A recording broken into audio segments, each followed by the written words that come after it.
gingembre, cannelle et clous de girofle. Depuis des siècles, les rues de Strasbourg s'éveillent avec ces parfums. Pour les touristes, ce sont les odeurs de Noël, du bonheur et du vin chaud. Mais pour moi, ces odeurs ne sont plus que celles de la trahison, du mensonge et d'un meurtre qu'ils tentent de dissimuler. Je m'appelle Anja. On me connaissait comme la petite boulangère discrète du quartier de la Petite France. Cette femme ordinaire aux mains enfarinées et au sourire fatigué.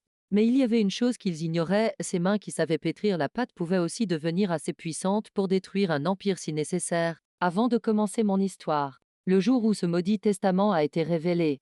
Si vous croyez en la justice et que vous aimez voir l'arrogance s'effondrer, assurez-vous d'être abonné à ma chaîne. Car ce que je vais vous raconter n'est pas seulement une histoire de succession, c'est l'histoire de la renaissance d'une femme. La famille Gérard. Elle est comme la famille royale de la région d'Alsace. Depuis les années 1800, elle possède à Strasbourg un immense empire qui produit le célèbre pain d'épices. Elle possède des magasins dans tous les coins de la ville, des terres qui s'étendent jusqu'à la frontière allemande et, bien sûr, une arrogance sans pareille. Je suis entrée dans cette famille en épousant Mathieu, le plus jeune fils de la maison. Ou plutôt, je m'y suis infiltrée. Car à leurs yeux, je n'étais qu'une simple paysanne sans sang noble, qui vendait du pain dans sa petite boutique à l'ombre de la cathédrale de Strasbourg. Mathieu, mon mari, la honte de la famille. Pourquoi? Parce qu'il n'était pas aussi féroce que son frère Antoine. Antoine était le bras droit de son père, un fils modèle, impitoyable, calculateur et toujours impeccablement vêtu. Mathieu, quant à lui, avait une âme d'artiste, il aimait m'aider dans ma boulangerie, façonner la pâte. Cela rendait fou son père, le grand monsieur Gérard, et sa mère, madame Geneviève, qui ressemblait à une statue de glace. Mais tout a changé en ce sombre matin de novembre. Monsieur Gérard est mort. Ils ont dit que c'était une crise cardiaque. Ils ont dit qu'il s'était éteint paisiblement dans son sommeil. Le brouillard qui s'était abattu sur Strasbourg ce matin-là semblait annoncer l'arrivée d'une tempête. Lors des funérailles, les yeux de son frère Antoine brillaient d'une étrange lueur. Ce n'était pas de la tristesse. Ce n'était même pas du soulagement. C'était une lueur de victoire. Je n'ai pas compris ce moment-là. J'ai juste pris la main de mon mari. Mathieu était effondré. Même si ses relations avec son père étaient mauvaises, il restait son fils. Antoine, quant à lui. Antoine jouait le rôle principal dans une pièce de théâtre. Il prononçait des phrases mielleuses, disant que le pilier de notre famille était parti, et embrassait les gens avec de fausses larmes. 3 jours après les funérailles, nous avons été convoqués au cabinet de Maître Delacroix. Dans cette rue la plus luxueuse de la ville, dans cette pièce froide aux boiseries et à l'odeur de cuir, Madame Geneviève, ma belle-mère, était assise dans le coin. Son visage arborait cette expression de dégoût familière qui apparaissait chaque fois qu'elle me voyait. Antoine était à la droite de sa mère. Mathieu et moi étions en face d'eux, comme des enfants assis sur le banc des accusés. L'avocat s'est éclairci la gorge. À ce moment-là, j'ai senti l'atmosphère de la pièce s'alourdir. Quelque chose n'allait pas. Voici les dernières volontés de monsieur Gérard, dit l'avocat d'une voix métallique. Que s'attendait-on normalement? Un partage égal entre les frères, n'est-ce pas? Ou peut-être la direction de l'entreprise à Antoine, les liquidités à Mathieu. C'est ce que nous pensions aussi. Mathieu ne s'intéressait pas à l'argent, il voulait juste prendre sa part et ouvrir avec moi la grande pâtisserie dont nous rêvions. C'était son seul souhait. La liberté. Mais lorsque l'avocat a continué à lire, les mots ont commencé à nous frapper comme des gifles. Mon fils Mathieu, commençait la lettre. Tu n'as pas supporté le poids et l'honneur du nom de Gérard, tu n'es pas digne de ta famille, tu as sali notre nom et notre réputation en épousant une femme de basse condition. J'en ai eu le souffle coupé. J'ai serré la main de Mathieu, elle était glacée. Toutes mes actions dans l'entreprise, mes biens immobiliers, mes avoirs bancaires et tous les droits sur la marque Gérard ont été légués à mon fils Antoine. Travailleur et fidèle, qui protège l'honneur de notre famille. La pièce est plongée dans le silence. Une seconde. Pendant une seconde, j'ai pensé qu'il s'agissait d'une mauvaise blague. Mais ensuite, j'ai regardé Antoine. Il souriait. Ce sourire sournois caché au coin de ses lèvres, ce sourire méprisant. Ma belle-mère Geneviève hochait la tête en signe d'approbation. Comme si justice divine avait été rendue. L'avocat a poursuivi. Je lègue à Mathieu et à son épouse l'interdiction d'accéder à mes propriétés situées dans les limites de Strasbourg et je ne leur laisse symboliquement qu'1 euro. 1 euro. Toute une vie, l'amour d'un père, les liens d'une famille. 1 euro. Mathieu se leva d'un bond. C'est impossible, s'écria-t-il. Mon père était en colère contre moi, mais il n'aurait jamais fait ça. Il m'aimait. Antoine intervint de sa voix calme et agaçante. Accepte-le, mon frère. Ces derniers mois, mon père ne cessait de me dire à quel point il était malheureux avec ta petite boulangère. Il ne pouvait pas laisser l'avenir de l'entreprise entre les mains d'un faible comme toi. À ce moment-là, mes yeux se sont rivés sur Antoine. Il parlait des derniers mois de son père. Son père n'avait vu personne pendant les 6 derniers mois. Antoine et sa mère l'avaient enfermé chez eux, prétextant que sa maladie s'était aggravée. Il n'avait même pas laissé Mathieu voir son père. Toi, dis-je en essayant de contrôler le tremblement de ma voix. Toi, tu lui as empoisonné l'esprit. Ma belle-mère s'est retournée vers moi avec colère. Tu n'as pas le droit de parler ici. Tu es le parasite qui a causé la perte de cette famille. Retourne dans ton foyer, dans ton sac de farine. C'est là que tu dois être. Ils nous ont chassés du bureau. Littéralement. Nous avons été expulsés sous escorte. Dehors, la fameuse pluie de Strasbourg avait commencé à tomber. Mathieu s'est effondré sur le trottoir, sanglotant. L'héritage lui importait peu, le fait de penser que son père ne l'aimait pas, qu'il le rejetait, lui brisait le cœur. Je lui ai touché les épaules. Nous étions trempés. Nous avions froid. Les voitures de luxe qui passaient sur la route nous éclaboussaient debout. À ce moment-là, sur ce trottoir, en regardant mon mari s'effondrer, quelque chose s'est brisé en moi. Mais cette rupture n'était pas un abandon. Mathieu pleurait. Mais je n'ai pas pleuré. Mes larmes ont été remplacées par une boule froide et dure qui grandissait dans mon estomac. Antoine et Geneviève, qui sabraient le champagne dans leur bureau chauffé pour célébrer leur victoire, n'avaient pas pris en compte une chose. J'étais boulangère. Je savais être patiente. J'avais appris à attendre que la pâte lève, à régler la bonne température et, surtout, à savoir que tout ce qui est fait avec de mauvais ingrédients finit par s'effondrer. Ils nous avaient humiliés. Ils nous avaient ignorés. Ils nous avaient dit que nous n'étions rien. J'ai relevé Mathieu. Je l'ai regardé dans les yeux. Ne pleure pas, Mathieu. Lui et je dis d'une voix si froide que je ne l'aurais pas reconnu moi-même. Le jeu ne fait que commencer. Lorsque nous sommes rentrés chez nous, dans notre petit appartement modeste, Mathieu s'est endormi, épuisé. Mais je n'ai pas pu dormir. J'ai commencé à fouiller dans les vieux objets qui se trouvaient dans la maison. Quelques mois avant sa mort, alors que sa maladie n'était pas encore avancée, monsieur Gérard avait donné à Mathieu une vieille boîte à garder précieusement. Ne la montre pas à ta mère, garde-la pour toi, il y a de vieilles recettes dedans. Lui avait-il dit. J'ai descendu cette boîte de l'étagère du haut du placard. J'ai ouvert le couvercle poussiéreux. Elle contenait effectivement de vieilles recettes de pain d'épices écrites à la main. Mais entre les pages du cahier, un autre carnet à la couverture en cuir usé était caché. Sur la couverture, il n'y avait qu'une seule date 1985 Berlin. J'ai ouvert le cahier. Et dès la première phrase que j'ai lue, j'ai senti mon sang se glacer dans mes veines. J'avais entre les mains la première pierre de l'empire d'Antoine, ce terrible mensonge sur lequel il avait bâti sa fortune. Que contenait ce carnet? Et comment allait-il devenir l'arme qui causerait la perte d'Antoine? Je vous le raconterai dans le prochain épisode. Mais pour l'instant, sachez ceci, cette nuit-là, la boulangère en larmes est morte. À sa place est née une femme qui avait juré de se venger et qui n'avait plus rien à perdre. Ce n'était que le début. La véritable guerre commence maintenant. Dans le prochain épisode, nous découvrirons le terrible secret contenu dans ce cahier et le grand mensonge qu'Antoine cachait à la frontière allemande. Ne manquez pas ça. Et vous, à ma place, qu'auriez-vous fait? Auriez-vous pleuré dans le bureau D ou auriez-vous ouvert la boîte comme je l'ai fait? Je veux connaître votre avis dans les commentaires. 1985, Berlin. La date et le nom de la ville écrit à l'encre pâle sur la couverture du carnet résonnaient dans mon esprit dans le silence de la nuit. Dehors, la pluie incessante de Strasbourg frappait la vitre, tandis qu'à l'intérieur, je n'entendais que les battements de mon cœur. Monsieur Gérard, mon beau-père, était un homme qui avait rarement quitté Strasbourg de toute sa vie. Qu'est-ce qu'il pouvait bien avoir à faire à Berlin? Et surtout, pourquoi ce carnet était-il la clé qui allait détruire l'empire d'Antoine? Mes doigts tremblants tournèrent la première page. L'écriture était celle de Monsieur Gérard, forte, précise et autoritaire, comme à son habitude. Les premières pages étaient remplies de notes de travail, d'essais de recettes et de commandes de matières premières en provenance d'Allemagne. Dame détail ennuyeux et banal.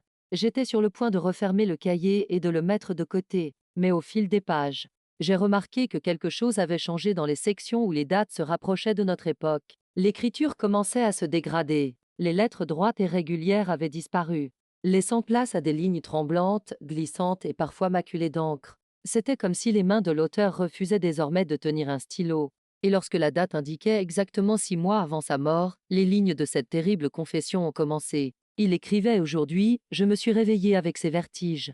Les médecins parlent de vieillesse, de stress. Mais je connais mon corps. Ce n'est pas une fatigue naturelle. Antoine.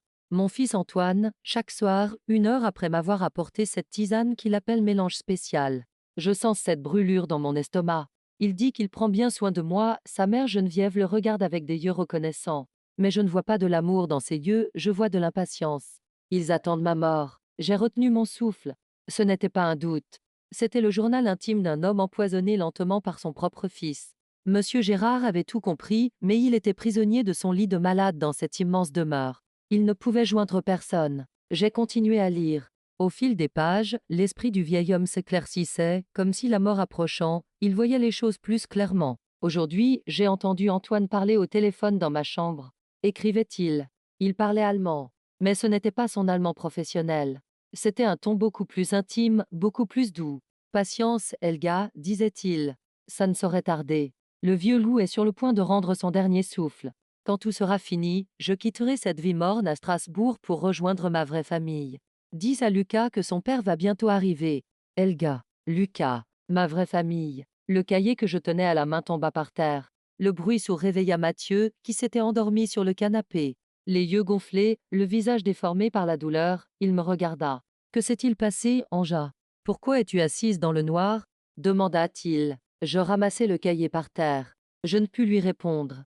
Je lui tendis simplement la page ouverte, sur laquelle figuraient les dernières lignes écrites de la main tremblante de son père. Mathieu commença à lire. Au début, il ne comprit pas. Il plissa les yeux. Puis ses lèvres se mirent à trembler. Lorsqu'il comprit que ce qu'il lisait concernait l'empoisonnement de son père, son visage devint livide. Mais lorsqu'il lut qu'Antoine avait une famille secrète et qu'il avait tué son père pour cette nouvelle vie, à ce moment-là, je vis la lumière pure et bienveillante dans les yeux de mon mari s'éteindre à jamais. Ce n'est pas possible, murmura-t-il. Mon frère est ambitieux, impitoyable, mais un meurtrier. Et une autre famille? Anja, c'est de la folie. C'est ton père qui a écrit ça. Mathieu, dis-je, ma voix glaciale remplissant la pièce. Souviens-toi, tu te souviens qu'Antoine lui préparait sans cesse ses thés spéciaux pendant les derniers mois de sa vie. Il ne laissait personne entrer dans la cuisine. C'est moi qui donne ces médicaments à mon père, disait-il. Une porte s'est ouverte dans la mémoire de Mathieu. Ses yeux se sont agrandis. Oui.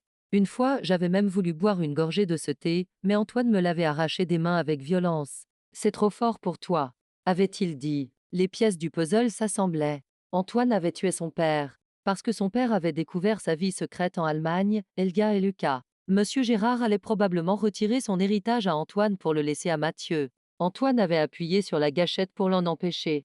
Mais pas avec une arme, avec une tasse de thé empoisonnée chaque soir. Mathieu bondit, attrapa son carnet et se précipita vers la porte. Je vais voir la police. Je vais faire emprisonner ce salaud cette nuit même. Je vais détruire cette maison. Arrête, criai-je en l'attrapant par le bras. Je le serrai si fort qu'il dut s'arrêter. Lâche-moi, Anja. Il a tué mon père. Si tu vas voir la police avec ce carnet, sais-tu ce qu'Antoine va dire? Lui ai-je demandé. Je l'ai regardé droit dans les yeux et lui ai parlé lentement. Il dira mon père était sénile à la fin de sa vie. Sous l'effet des médicaments, il avait des hallucinations. Mon frère, qui n'a pas reçu sa part d'héritage, utilise ses délires pour me calomnier. Mathieu hésita. Il savait que j'avais raison. Antoine avait les avocats les plus puissants de la ville, les meilleures relations. Ce cahier n'était pas une preuve à lui seul, il serait considéré comme les divagations d'un mort. Ma belle-mère Geneviève témoignerait en faveur d'Antoine. Nous n'avions aucune preuve concrète et irréfutable. Le corps avait déjà été enterré et aucune autopsie n'avait été pratiquée. Alors qu'allons-nous faire? Demanda Mathieu, s'effondrant désespérément sur le sol. Allons-nous les laisser gagner? Non, répondis-je. Je m'assis à côté de lui et ouvris la dernière page du carnet. Là, monsieur. Gérard avait noté dans un dernier effort l'adresse qu'il avait trouvée la veille de sa mort. Ce n'était pas Berlin. C'était beaucoup plus près, juste de l'autre côté de la frontière. L'adresse était la suivante, Kell. Rinstra 42. Seul un pont sur le Rhin sépare Strasbourg de Kell. Ces voyages qu'Antoine appelait voyages d'affaires en Allemagne. En fait, il avait simplement traversé le pont pour rejoindre son autre vie. Nous ferons la même chose, Mathieu, lui et je dis. Demain matin, nous n'ouvrirons pas la boulangerie. Demain matin, nous ne ferons pas de deuil. Demain matin, nous traverserons ce pont pour aller rencontrer l'autre famille qu'Antoine aimait tant. Il nous a laissé 1 euro, n'est-ce pas? Avec cet euro, nous achèterons un ticket de bus et nous irons dans son enfer. L'expression du visage de Mathieu changea. La douleur fit place à une détermination semblable à la mienne. La patience du boulanger était à bout. Il était temps d'allumer le feu. Nous sommes partis aux premières lueurs du jour. Laissant derrière nous les belles rues historiques de Strasbourg, nous avons traversé le pont de l'Europe et sommes entrés en Allemagne. À Kell. L'adresse que nous avions nous a conduit à un site luxueux et moderne, au bord du fleuve, dans un endroit calme. Mon cœur battait à tout rompre, mais ce n'était pas de peur, c'était l'excitation d'un chasseur approchant sa proie. Arrivés devant l'immeuble, nous avons regardé les noms sur les boîtes aux lettres. Et là, lorsque nous avons vu le nom inscrit sur la deuxième sonnette, nous n'avions plus aucun doute. Le nom inscrit sur la sonnette n'était pas Elga Gérard. Le nom inscrit sur la sonnette expliquait pourquoi tout le plan d'Antoine avait fonctionné à la perfection, comment il avait réussi à détourner l'argent et pourquoi il n'avait jamais été arrêté. Quel était ce nom sur la sonnette? Et la scène qui s'est déroulée devant nous lorsque nous avons frappé à la porte allait transformer le carnet que nous avions entre les mains en une bombe nucléaire. Dans le prochain épisode, nous découvrirons le secret qui se cache derrière cette porte et la première faille dans le plan parfait d'Antoine. Cette histoire ne fait que commencer. Pendant que nous attendons devant cette porte, retenez votre souffle. Car ce que nous allons découvrir à l'intérieur n'est pas seulement une trahison, mais une partie d'un réseau criminel international. N'oubliez pas de vous abonner et d'activer les notifications, car dans l'épisode 3, cette porte s'ouvrira et ce sera l'apocalypse. Quelle est votre hypothèse? Quel était le nom inscrit sur la sonnette? Écrivez vos commentaires, voyons qui aura deviné juste. Devant la porte de cet appartement luxueux à Cal, tremblant sous la pluie, Meilleux était rivé sur le nom inscrit sur la sonnette. Mathieu était stupéfait, mais moi, j'avais tout compris, horrifié. La sonnette indiquait H. Dietrich. Ce nom de famille aurait pu être un nom allemand ordinaire pour n'importe qui à Strasbourg. Mais j'avais classé les factures dans le coffre-fort de cette boulangerie pendant des années. Dans les registres comptables de la famille Gérard, c'était le nom de la société qui effectuait régulièrement d'énormes paiements chaque mois, le soi-disant plus grand fournisseur logistique de l'entreprise Dietrich Logistique. Pendant des années, Antoine avait vidé les caisses de l'entreprise en prétextant « Nous importons des matières premières spéciales d'Allemagne, les coûts ont augmenté, papa ». En réalité, cet argent n'était pas destiné aux matières premières, mais à la femme qui se cachait derrière cette porte, c'est-à-dire à son autre épouse. Antoine n'avait pas seulement empoisonné son père, il avait également rongé l'entreprise de l'intérieur comme un parasite pendant des années. Et maintenant, il se cachait derrière l'enseigne Dietrich, dans le château luxueux qu'il s'était construit avec cet argent. Mathieu tendit la main pour sonner. Sa main tremblait. Sa colère était telle qu'il aurait voulu enfoncer la porte pour entrer. « Ne fais pas ça !» murmurai-je. Je lui pris le poignet. « Si tu te mets à crier comme un mari en colère, ils nous fermeront la porte au nez et appelleront la police. Nous perdrons notre seule chance. Nous devons entrer, Mathieu. Nous devons voir l'intérieur de cette maison. » « Comment faire ?» demanda-t-il d'une voix rauque. Je redressai mon manteau mouillé, repoussai mes cheveux en arrière et affichai mon sourire professionnel et froid. « Laisse-moi faire, dis-je, et je sonnai. Quelques secondes plus tard, une voix féminine répondit dans l'interphone. « Qui est là ?» demanda-t-elle en allemand. La voix était jeune et assurée. « Fraudiette, dis-je, dans le ton le plus courtois de mon allemand. Je suis Anja, l'assistante personnelle d'Antoine Gérard, du bureau de Strasbourg. Il est actuellement occupé à régler un problème douanier à la frontière et m'a demandé de vous remettre un document urgent. Il est très inquiet car il n'arrive pas à le joindre par téléphone. » Silence. Mon cœur battait si fort que j'avais l'impression qu'il allait sortir de ma poitrine. Mon mensonge était risqué, mais tous ceux qui connaissaient le côté maniaque d'Antoine savaient qu'il devait paniquer pour ses affaires urgentes. « Troisième étage, » dit la voix. Et la porte s'ouvrit dans un bzz. Dans l'ascenseur, je me suis tournée vers Mathieu. « Ne dis pas un mot. Tu es juste mon chauffeur. Baisse la tête et ne regarde pas autour de toi. Contente-toi d'écouter. » Lorsque nous sommes arrivés au troisième étage, la porte était entr'ouverte. La femme qui nous a accueillis, Elga, était beaucoup plus jeune que je ne l'avais imaginé et d'une beauté troublante. Elle portait une robe de chambre en soie et, à son doigt, une bague en diamant qui valait probablement 3 ans de chiffre d'affaires de ma boulangerie. « Pourquoi Antoine n'est-il pas venu ?» demanda-t-elle en nous dévisageant. Il y avait de l'inquiétude dans ses yeux, mais cette inquiétude ne concernait pas son mari, mais son confort. « Les douaniers, » répondis-je en serrant fermement l'enveloppe vide que je tenais dans ma main. « Vous savez, les formalités. » Il m'a revoyé pour faire signer ses documents. « Pouvons-nous entrer? Il fait un peu froid ici. » Elga hésita, mais voyant Mathieu, déguisé en chauffeur, la tête baissée, l'air inoffensif, elle ouvrit la porte. « Dépêchez-vous, » dit-elle. Dès que nous entrâmes dans la maison, cette colère froide fit place à un choc pur et simple. Contrairement à la sombre demeure de Strasbourg, l'appartement était ultramoderne et spacieux. Mais ce n'était pas la décoration qui me paralysait. C'était le tableau accroché au-dessus de l'immense cheminée du salon. Sur le tableau, on voyait Antoine, Elga et un petit garçon blond de 7 ou 8 ans dans leurs bras. Antoine souriait. À Strasbourg, je ne l'avais jamais vu sourire d'un sourire aussi sincère et chaleureux qu'à côté de son père. En dessous, il y avait une date et une note, Ma vraie famille 2018. J'ai entendu Mathieu retenir son souffle. Il ne devait pas lever la tête, mais il était resté figé, les yeux rivés sur le tableau. Ses yeux se sont remplis de larmes. alors que son propre frère l'accusait, lui et son père, de manque d'amour. Il jouait ici le rôle de père dans une autre vie. À ce moment-là, une voix retentit dans le couloir. Papa, nous nous sommes tous retournés.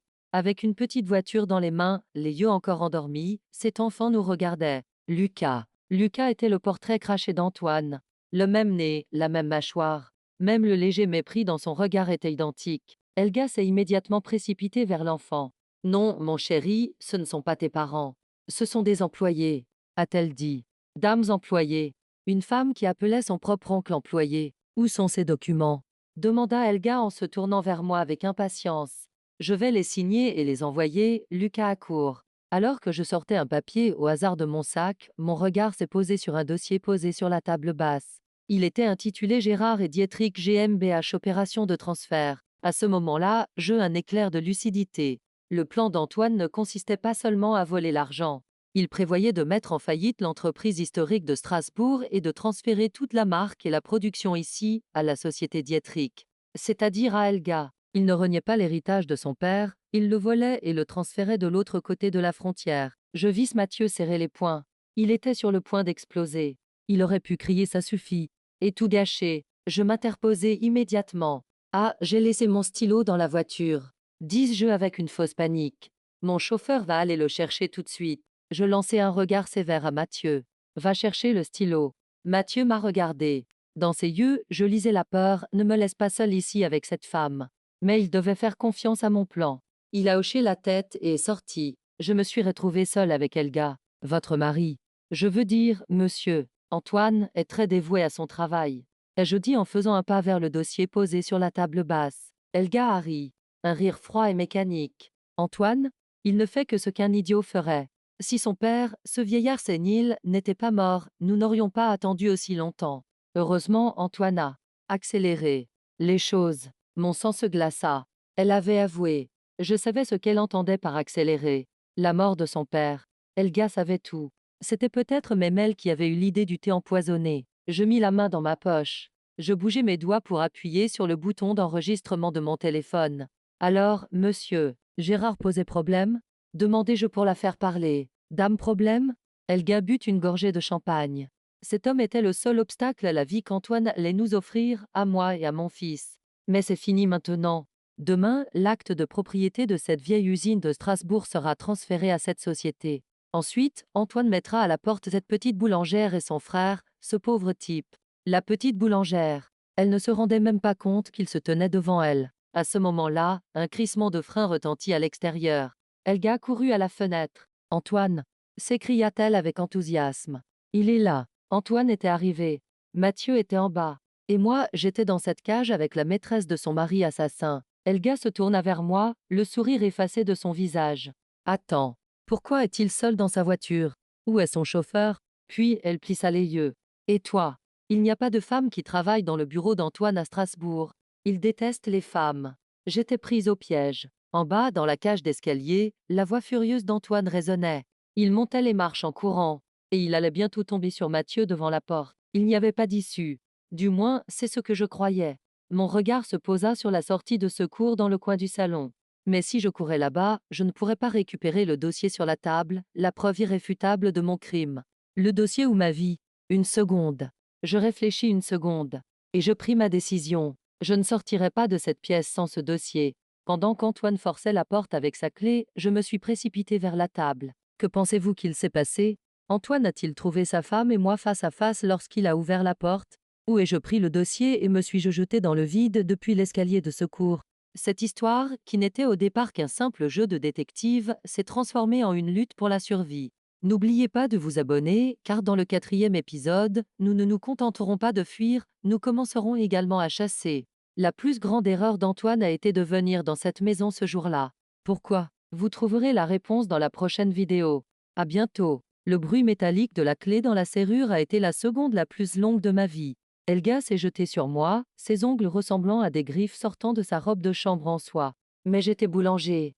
Mes réflexes, habitués à sortir les plaques chaudes du four à main nue, ont été bien plus rapides que le geste impulsif d'Elga. J'ai frappé du poing sur la table et j'ai attrapé le dossier. La porte s'est ouverte. Antoine, à bout de souffle, est entré en courant, le visage marqué par une colère et une panique sincère. Son regard s'est d'abord posé sur Helga, puis sur la fenêtre ouverte de l'escalier de secours, et enfin sur moi.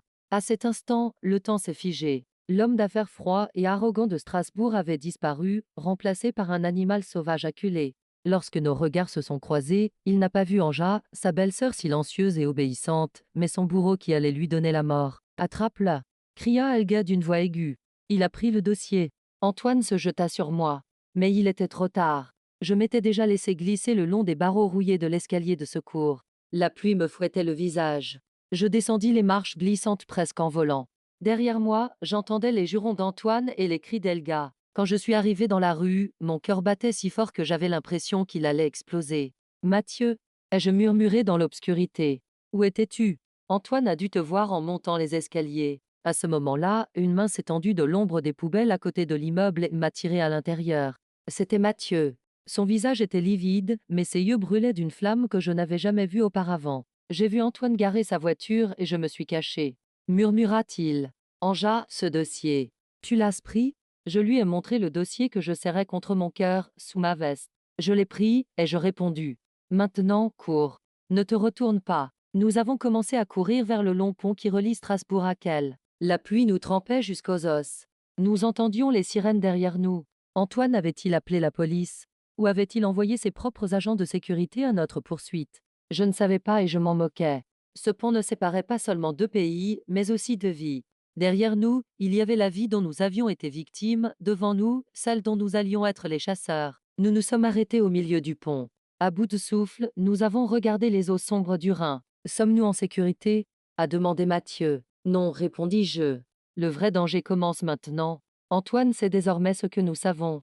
Il fera tout pour nous faire taire. Une fois arrivés à Strasbourg, nous avons semé nos poursuivants dans les ruelles de la ville. Nous ne pouvions pas rentrer chez nous. Nous ne pouvions pas aller à la boulangerie. C'étaient les premiers endroits où Antoine allait chercher. Dans les rues labyrinthiques de la petite France. Nous nous sommes réfugiés dans le grenier de la boutique d'une vieille amie, Madame Élise. Une herboriste que je connaissais depuis mon enfance. Les mains tremblantes, j'ai sorti le dossier de sous ma veste mouillée, à la lumière d'une petite lampe à gaz. Mathieu et moi avons commencé à tourner les pages. Ce que nous avons découvert était bien plus important que ce que nous avions imaginé. Ce dossier ne concernait pas seulement un transfert d'argent. Antoine, alors que son père était encore en vie, avait cédé tous les brevets, les formules secrètes et les droits de production de la marque Gérard à Dietry Logistique, c'est-à-dire à Helga, pour 1 euro, à l'aide de fausses signatures et de dates rétroactives. 1 euro. Cette somme dérisoire qu'il nous avait léguée dans son testament correspondait en réalité au prix de vente de l'entreprise sur le papier. Antoine n'avait pas renoncé à l'héritage de son père. Il l'avait volé avant même que celui-ci ne meure. L'usine de Strasbourg n'était plus qu'une coquille vide, une ruine vidée de sa substance, criblée de dettes. Le véritable empire, de l'autre côté de la frontière, appartenait à Helga. Mathieu prit sa tête entre ses mains. Mon père a été tué parce qu'il l'avait découvert, dit-il. Parce qu'il avait compris que l'entreprise avait fait faillite, que tout avait été volé. Oui, répondis-je. Ce dossier prouve la fraude. Mais il ne prouve pas le meurtre. Les avocats d'Antoine peuvent s'en sortir en qualifiant cela de manœuvre commerciale. Ils présenteront Helga comme une investisseuse. Il nous faut plus que cela, Mathieu. Il nous faut un cadavre. Mathieu m'a regardé avec horreur. Que veux-tu dire? La tombe de ton père, ai-je dit d'une voix froide. Il a été enterré sans autopsie. On a parlé d'une crise cardiaque. Mais si les symptômes d'empoisonnement mentionnés dans ce cahier sont exacts, les toxines sont toujours présentes dans ses os. On va ouvrir sa tombe. C'est de la folie, Anja. De la folie? Dis-je en tapant du poing sur la table. La folie, c'est que ton frère a empoisonné ton père pour que sa maîtresse puisse toucher son héritage, et que nous soyons obligés de nous cacher ici. Si nous voulons gagner cette bataille, tu dois oublier les règles. Antoine n'a pas respecté les règles. Nous ne les respecterons pas non plus, mais nous aurions dû le faire de manière légale. Nous aurions dû convaincre un procureur, un juge. Avec ce dossier et ce cahier, nous aurions pu obtenir l'autorisation d'ouvrir la tombe. Mais pour cela, nous avions besoin d'une personne honnête et intrépide à Strasbourg qu'Antoine n'avait pas corrompue. Et je connaissais cette personne. Cet étudiant en droit timide qui travaillait à temps partiel dans ma boulangerie pendant ses années universitaires et à qui j'avais accordé une bourse. Il était désormais l'un des procureurs les plus redoutables et les plus coriaces de la ville, Pierre. Je suis sorti de la boutique de Madame Élise aux premières lueurs du jour. Il était risqué d'utiliser mon téléphone, j'ai donc appelé le bureau de Pierre depuis une cabine téléphonique. Sa secrétaire a répondu. Monsieur le procureur est très occupé en ce moment, m'a-t-elle dit. Dites-lui simplement ceci. Lui ai-je répondu. Anja détient le plus gros cadeau de Noël de Strasbourg, et ce cadeau est sur le point d'exploser. Une demi-heure plus tard, nous étions dans le bureau de Pierre. Il n'a pas été surpris de nous voir. J'ai posé le dossier devant lui. J'ai laissé le cahier à côté, et j'ai raconté la vie secrète d'Antoine en Allemagne. Pierre a écouté en silence. Il a tourné les pages. Son visage était impassible. Puis il s'est penché en arrière, a retiré ses lunettes et m'a regardé. Anja, dit-il, si ce que tu racontes est vrai, c'est le plus grand scandale de l'histoire de Strasbourg. Mais nous avons un problème. Lequel? Ai-je demandé. Antoine Gérard prononcera demain soir le discours d'ouverture du Christkindlesmarkt, le célèbre marché de Noël. Le maire et le préfet seront à ses côtés. Il recevra la médaille d'honneur de la ville en tant qu'homme d'affaires philanthrope. Si nous voulons l'arrêter, nos preuves doivent être irréfutables. L'autorisation d'ouvrir la tombe prendra au moins 3 jours. D'ici là, Antoine aura peut-être déjà pris la fuite ou détruit les preuves. Alors nous ne le laisserons pas s'échapper, ai-je dit. Ce regard glacial est réapparu dans mes yeux. Comment? Demanda Pierre. Je lui ai dit que nous allions le mettre en confiance. Demain soir, il montera sur cette estrade. Il pensera célébrer sa victoire. Mais nous transformerons cette cérémonie en funérailles. Pierre, donne-moi seulement 24 heures. Et trouve-moi un médecin de confiance qui dispose d'un laboratoire. Pierre a souri. Connaissant son ancien patron, il avait compris à quel point mon plan était fou. D'accord, Anja, a-t-il dit. Le médecin est prêt. Mais toi, qu'est-ce que tu vas faire? Moi? Dis-je en me levant. Je suis pâtissière, Pierre. Je vais préparer un gâteau de fête. Spécial pour Antoine pour la cérémonie de demain soir. Un gâteau qui contiendra un peu de son propre poison. Mais mon plan ne se limitait pas au gâteau. Mon plan était de réaliser le pire cauchemar d'Antoine, révéler sa vie secrète en Allemagne sur la place la plus fréquentée de Strasbourg. Devant des milliers de personnes et des caméras. J'allais amener Helga là-bas. Comment? Ne sous-estimez jamais la jalousie d'une femme. Surtout celle d'une femme capable de tout pour la richesse et le statut social. J'ai pris mon téléphone. Et j'ai composé le numéro d'Helga. Je n'allais pas faire comme si j'avais le téléphone d'Antoine. Cette fois-ci, j'allais jouer un rôle beaucoup plus dangereux. Qu'ai-je dit à Helga au téléphone pour convaincre cette femme égoïste de se rendre à Strasbourg, sur la place qui allait sceller son destin? Et comment les résultats issus de la tombe allaient-ils renforcer notre position? Plus le silence au bout du fil se prolongeait, plus les battements de mon cœur résonnaient dans mes oreilles.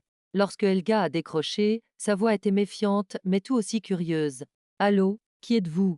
Je pris une profonde inspiration. Je n'avais pas besoin de changer de voix, car elle ne m'avait entendu auparavant qu'en tant que secrétaire. À présent, j'allais jouer le rôle d'un ami, qui allait lui dire ce qu'elle redoutait le plus d'entendre. Peu importe qui je suis, Fraudiette, ai-je dit, en gardant un ton entre le murmure et le sérieux. Mais ce qu'Antoine prévoit de faire en ce moment est très important pour vous. Qu'est-ce que vous racontez? S'écria Helga, mais elle ne raccrocha pas. Sa peur de perdre sa fortune était plus forte que son orgueil. Antoine va faire une grande annonce lors de la cérémonie de demain soir. Ai-je dit? J'ai caché le mensonge dans la vérité. La presse et le parquet de Strasbourg ont commencé à soupçonner des irrégularités dans l'entreprise.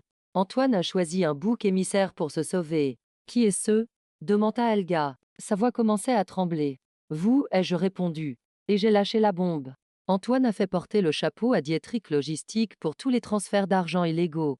Dans son discours de demain soir, il expliquera qu'il a été trompé par une escroque allemande, qu'il est innocent et qu'il va se réconcilier avec sa femme Anja pour sauver l'entreprise et ramener la marque à ses racines familiales. Avant de vous livrer à la police, il va se disculper aux yeux du public. Au bout du fil, j'ai entendu le bruit d'un verre qui se brisait. Il avait probablement laissé tomber le verre qu'il tenait à la main. Vous mentez, a-t-il crié. Antoine m'aime. Nous avons un fils. Antoine n'aime que l'argent, Helga. Dis-je froidement. Si vous ne me croyez pas, venez à la cérémonie de demain soir à la place Kléber. Vous l'entendrez de vos propres oreilles. Mais attention, il ne voudra pas vous voir là-bas. Si vous pensez vraiment à l'avenir de cet enfant, vous devez monter sur scène et prendre ce qui vous revient. Je raccrochai le téléphone. Ma main tremblait, mais ce n'était pas de peur, c'était l'adrénaline.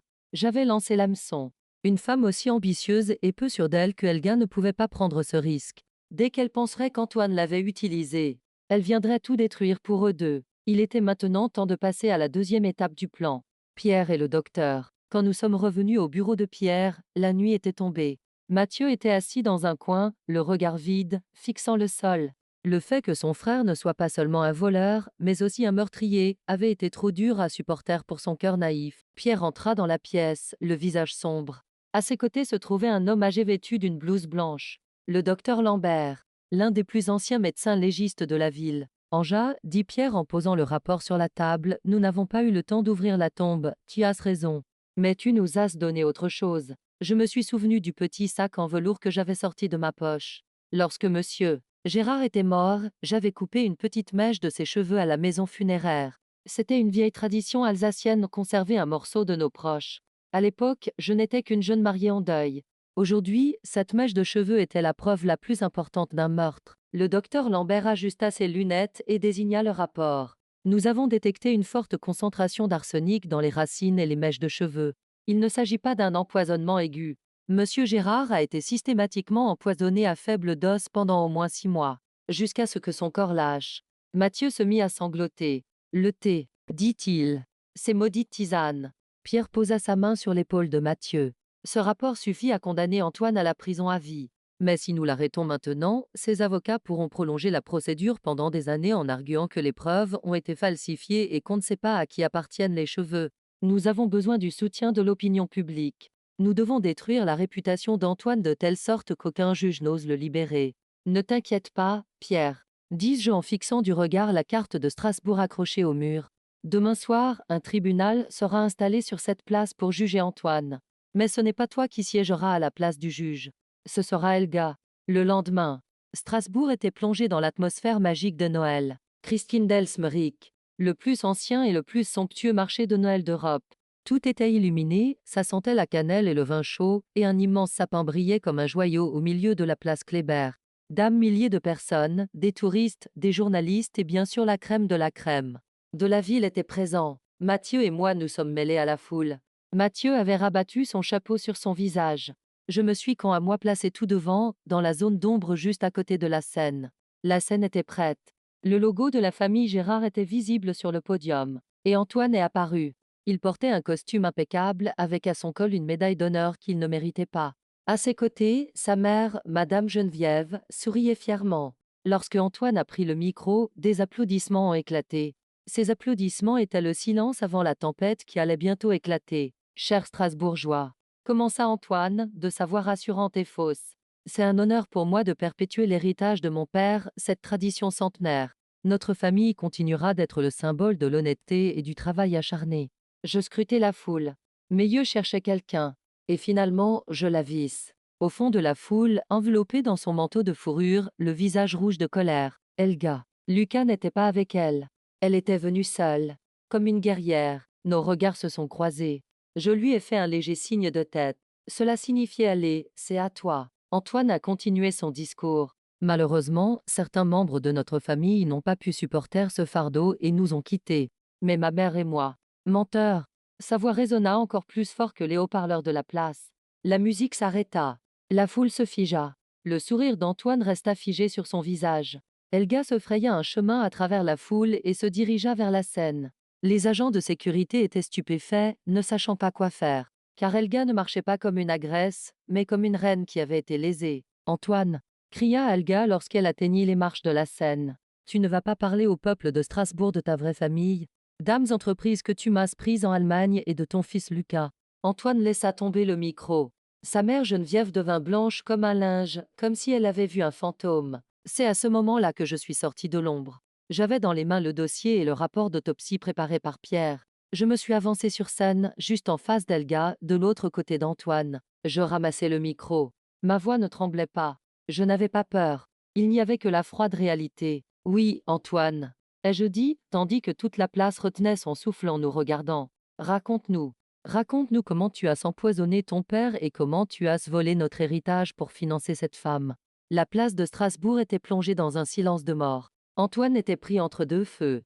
D'un côté, sa maîtresse qui l'avait trompé, de l'autre, sa belle-sœur dont il avait ruiné la vie. Et derrière, Mathieu et Pierre qui attendaient avec les policiers. Le jeu était terminé. Mais quelle serait la dernière carte d'Antoine? Allait-il nier ou passer à l'attaque? Le moment le plus marquant de cette confrontation historique est la chute d'Antoine. Tout cela est bien plus encore dans le dernier virage avant la finale. Dans l'épisode 6. N'oubliez pas d'aimer cette vidéo, car le bruit qui accompagnera la justice rendant son verdict sera plus fort que celui des cloches de la cathédrale de Strasbourg. Pensez-vous qu'Antoine pourra s'en sortir? Ou est-ce la fin du chemin? Il m'est impossible de décrire le silence qui régnait sur la place de Strasbourg. Cet immense espace où résonnaient encore quelques instants auparavant les chants de Noël et les rires des enfants s'était transformé en une seule créature vivante, sans souffle, composée de milliers de personnes. Tout le monde était figé. Le micro qu'Antoine tenait à la main était tombé par terre, un grésillement aigu s'était propagé dans les haut-parleurs, mais personne ne se bouchait les oreilles. Car tout le monde attendait la prochaine action qui allait se dérouler sur scène. Le masque parfait sur le visage d'Antoine s'est brisé en quelques secondes. Il a d'abord essayé d'afficher un sourire de dénégation. Ce sourire méprisant qui disait tout ça, c'est n'importe quoi. Mais ses yeux roulaient dans tous les sens, pris de panique, comme ceux d'un rat acculé dans un coin. Il regardait tantôt moi, tantôt Elga, tantôt les flashs des appareils photo qui brillaient dans la foule. C'est un complot, s'écria Antoine, la voix cassée. Il essaya de ramasser le micro par terre, mais n'y parvint pas. Il hurla de sa voix nue. Ces femmes sont folles. L'une est une employée jalouse que j'ai licenciée, l'autre est une maître chanteuse qui essaie de soutirer de l'argent à l'Allemagne. La sécurité. Où est la sécurité? Jetez-les dehors. Mais les agents de sécurité ne bougèrent pas. Car juste au pied de la scène, le procureur Pierre se tenait debout, son insigne de police à la main, et leur faisait signe de s'arrêter. Elga était encore plus furieuse face au déni d'Antoine. Pour elle, ce n'était pas une question de justice, mais de fierté. La colère d'une femme trompée est la force la plus destructrice au monde. Elga a fouillé dans son sac et a jeté une liasse de photos au visage d'Antoine. Un maître chanteur, a crié Elga. Les photos ont volé dans les airs, certaines tombant devant la scène, aux pieds des journalistes. Sur les photos, Antoine, Elga et leur fils Lucas souriaient lors de vacances de luxe, sur des yachts, lors de fêtes d'anniversaire. Tu m'as demandé en mariage avec cette bague à mon doigt, Antoine. Tu as signé l'acte de naissance de notre fils. Tu m'as dit que tout ce que tu possédais à Strasbourg serait à moi. Tu m'as dit, dès que mon vieux père sera mort, le royaume sera à nous. Un murmure s'éleva dans la foule. Les mots vieux fou. Et dès qu'il mourra, furent les premiers clous enfoncés dans le cercueil d'Antoine. Antoine s'est approché d'Elga. Ferme-la, a-t-il grogné. C'est à ce moment-là que je suis intervenu. Pas physiquement, mais avec la froide et dure réalité que je tenais entre mes mains. J'ai rapproché le micro de mes lèvres. Ce n'est pas seulement une question d'argent, Antoine. Ai-je dit, ma voix résonnant dans la salle. Ce n'est pas seulement une question de maîtresse ou d'enfant illégitime. La question est de savoir pourquoi ton père, que tu traites de sénile, est mort. Je levai le rapport toxicologique que je tenais dans ma main.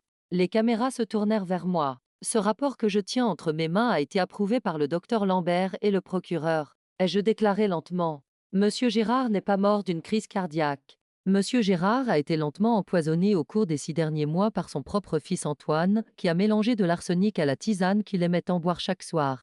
D'âmes cris d'horreur ont jailli de la foule. Les gens se couvraient la bouche et se serraient les uns contre les autres. Le visage d'Antoine devint livide. Il passa du jaune au gris. Je regardais sa mère, Madame Geneviève.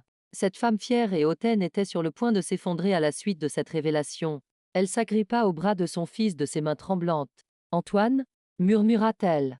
Je pouvais lire sur ses lèvres, même si sa voix ne se reflétait pas dans le micro. Est-ce vrai? As-tu fait quelque chose à ton père? Antoine repoussa violemment sa mère. Il la repoussa si fort que la vieille femme perdit l'équilibre et tomba sur les chaises. Ce geste fut la goutte d'eau qui fit déborder le vase. Un homme qui levait la main sur sa propre mère. Mensonge? S'écria Antoine, désormais complètement hors de contrôle. Vous n'avez aucune preuve. Ce bout de papier ridicule ne prouve rien. Je suis l'homme d'affaires le plus respecté de cette ville. Je suis Gérard. Qui êtes-vous? Vous n'êtes qu'un simple boulanger. Oui, répondis-je. Je ne suis qu'un simple boulanger. Et nous, les boulangers, nous savons reconnaître les ingrédients à leur odeur, Antoine. Tout comme nous avons compris que l'odeur d'amande dans le thé de ton père ne provenait pas de l'amour, mais d'un poison dérivé du cyanure. Pierre entra en scène. Il était accompagné de 4 policiers. Antoine Gérard, dit Pierre d'une voix forte et officielle. Vous êtes en état d'arrestation pour le meurtre prémédité de votre père Jacques Gérard, pour faux et usage de faux, détournement de fonds et blanchiment d'argent à l'échelle internationale. Lorsque les policiers lui ont passé les menottes, Antoine a tenté de résister. Lâchez-moi. Je veux mon avocat. C'est scandaleux. Je vais tout vous faire virer, criait-il. Mais lorsque les menottes ont été fermées sur son costume coûteux, tout le charme a disparu. Il n'était plus un empereur. Il n'était plus qu'un meurtrier effrayé et impuissant. Elga. Elle n'a pas pu s'en sortir non plus. Pierre a fait signe et 2 policières se sont approchées d'Elga. Vous aussi, fraudiette, dit Pierre. Vous êtes en état d'arrestation pour complicité, blanchiment d'argent et dissimulation de preuves. L'attitude de reine victime d'Elga s'évanouit instantanément. Je n'ai rien fait. Je n'ai fait qu'aimer. Antoine m'a trompée. Se mit-elle à pleurer. Lucas m'attend. Je ne peux pas abandonner mon enfant. Alors qu'ils étaient emmenés hors de la scène, les gyrophares bleus de la voiture de police se mêlaient aux lumières colorées du marché de Noël. La foule se mit à huer. Les mains qui l'applaudissaient quelques instants auparavant étaient désormais levées avec haine. Antoine me jeta un dernier regard alors qu'il montait dans la voiture de police. Ce regard n'avait plus rien d'arrogant. Il n'y avait plus que de la haine purée, de la peur. Lorsque la scène se vida, il ne restait plus que moi, Mathieu et Madame Geneviève, effondrés sur le sol. Mathieu voulut rejoindre sa mère. Il fit un pas.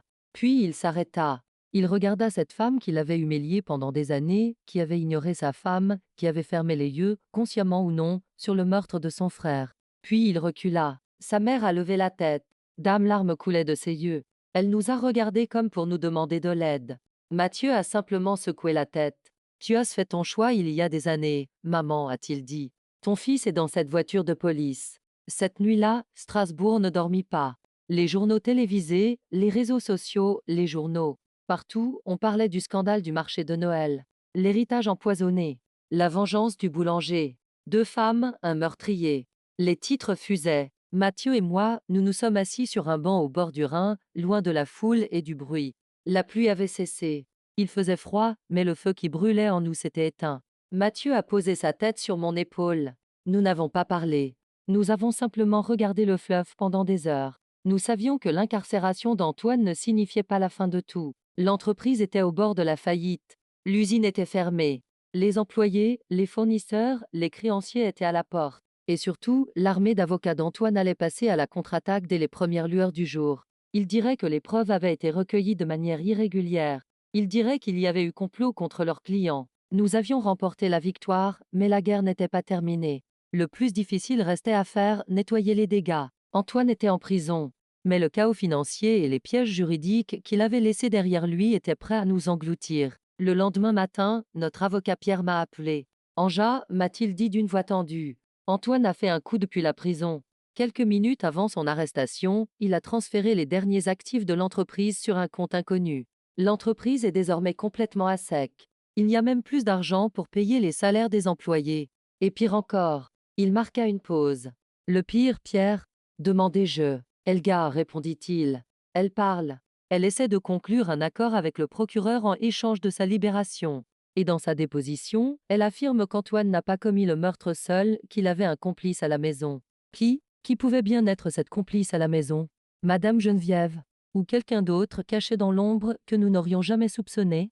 Si vous pensez que l'épisode est terminé, vous vous trompez. Même derrière les barreaux, Antoine reste dangereux. Et où est passé l'argent disparu? Qui Elga accuse-t-elle? Dans le prochain épisode, préparez-vous à une guerre des nerfs qui se déroulera entre les murs froids des salles d'audience. Abonnez-vous à ma chaîne et activez les notifications, car Gérard continue de révéler les secrets inavouables de sa famille. Selon vous, qui est ce collaborateur? J'attends vos suppositions. Lorsque la confession d'Elga résonna entre les murs froids du bureau de Pierre, le dernier soupçon de couleur disparut du visage de Mathieu. Collaborateur. Ce mot était aussi lourd que le meurtre lui-même. Antoine avait peut-être appuyé sur la gâchette, mais qui tenait l'arme? Elga avait donné un nom au procureur pour sauver sa peau et retrouver sa vie luxueuse. Et ce nom ne nous a pas surpris, mais il nous a brisé le cœur une fois de plus. Madame Geneviève. Leur propre mère. Selon la déposition d'Elga, Geneviève savait que son mari était empoisonné. Au contraire, elle voyait bien que monsieur Gérard s'affaiblissait et que son esprit s'embrouillait à mesure qu'il buvait ses tisanes. Mais au lieu d'intervenir, elle avait choisi de se réfugier derrière le mensonge d'Antoine. C'est mieux ainsi pour mon père, il ne souffre pas. Elle était restée silencieuse, parce qu'elle en avait assez de l'autorité de son mari et que le rôle de veuve libre et dirigeante que lui promettait son fils Antoine l'emportait sur sa conscience. Connaître un meurtre est un crime, mais insister à un meurtre et rester silencieux, c'est la pourriture de l'âme. Pierre dit, les policiers se rendent au manoir, Anja. Ils vont emmener Geneviève. Elle sera jugée pour homicide par négligence et non-dénonciation. Mathieu se leva. Je dois la voir, dit-il. Avant les policiers. Je dois la regarder dans les yeux et lui demander. Pourquoi? Pourquoi a-t-elle choisi son meurtrier plutôt que mon père? Pierre nous a donné son accord, mais nous a dit de nous dépêcher. Lorsque nous sommes arrivés au manoir, les imposantes portes en fer étaient grandes ouvertes. La maison était silencieuse. Les domestiques avaient quitté les lieux dès que le scandale avait éclaté. L'immense salon où Antoine avait été arrêté était désormais aussi froid qu'un cimetière. Nous avons trouvé Geneviève assise dans le fauteuil en cuir préféré de son mari. Elle portait toujours l'élégante robe qu'elle avait mise lors de la cérémonie de la veille. Son maquillage avait coulé, ses cheveux étaient en bataille. Elle tenait un verre de vin vide à la main et regardait les cendres éteintes dans la cheminée. Elle n'a même pas sursauté en nous voyant. Vous êtes là, dit-elle d'une voix sèche comme une feuille morte. Vous êtes venus comme des corbeaux charognards pour vous partager les restes. Mathieu se planta devant sa mère. Elga m'a tout raconté, maman, dit-il. Sa voix ne tremblait plus. Tu savais. Tu voyais mon père mourir un peu plus chaque jour et tu n'as rien dit. Pourquoi? Geneviève leva la tête. Il n'y avait pas de regret dans ses yeux. Seulement de la défaite. Ton père, dit-elle, comme si elle avait du mal à trouver ses mots. Ton père était vieux, Mathieu. Il ne pouvait plus diriger l'entreprise.